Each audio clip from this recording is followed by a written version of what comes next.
So now let's look at the components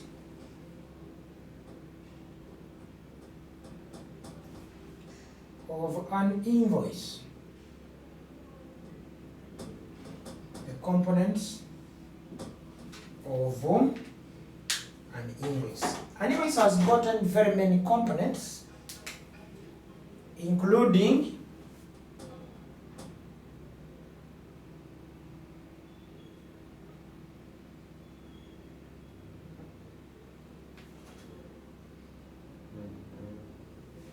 number one, the name and address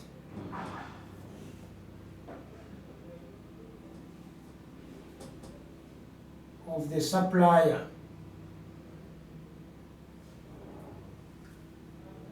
Name and address of the buyer.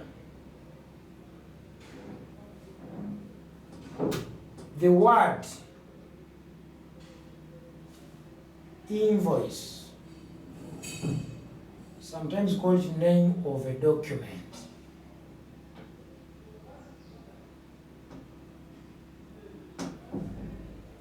Then we have the date of writing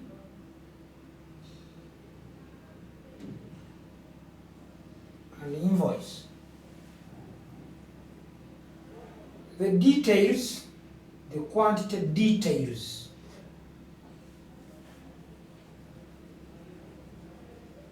of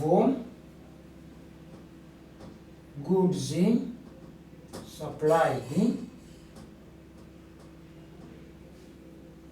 Then we have the total amount due.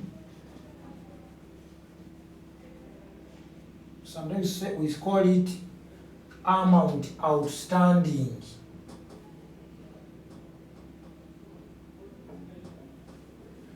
Then you have terms and conditions.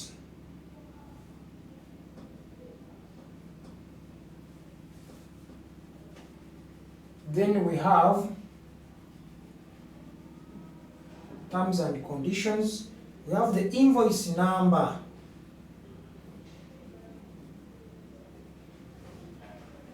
We have name and signature of the seller or the seller's representative.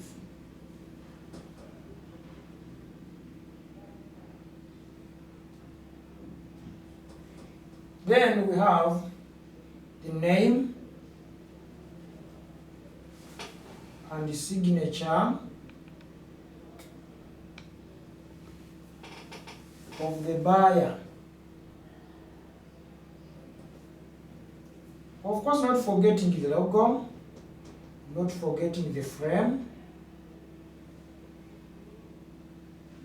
among others.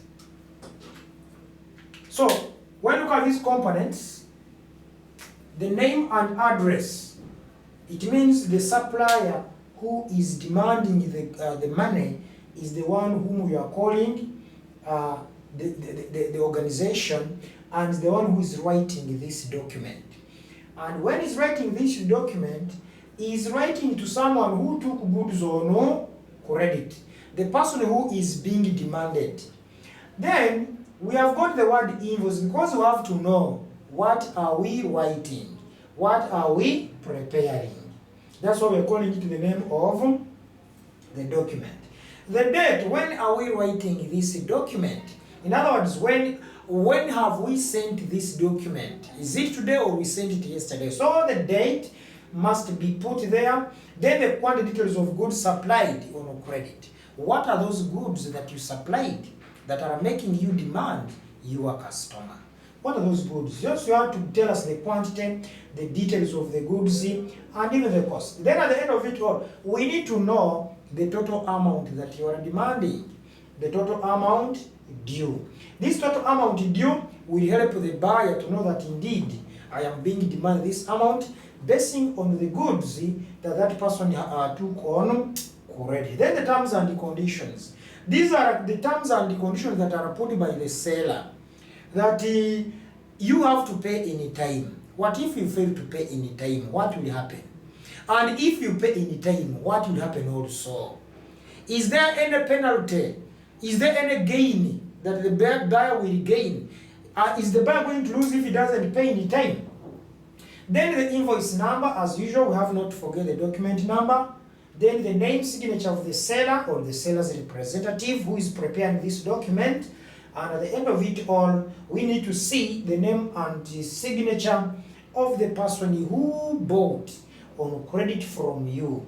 Then this business must be having the logo and the frame. So as we are preparing or designing an invoice, we have to follow some of these documents, and you can go on and look for other components. They may not only be these ones, but these are the major components. And if you find another component, please, as you are preparing this document, add it there, because you may find I've left out some other elements which are so important. So we are going to look at how we can design an invoice in the next session.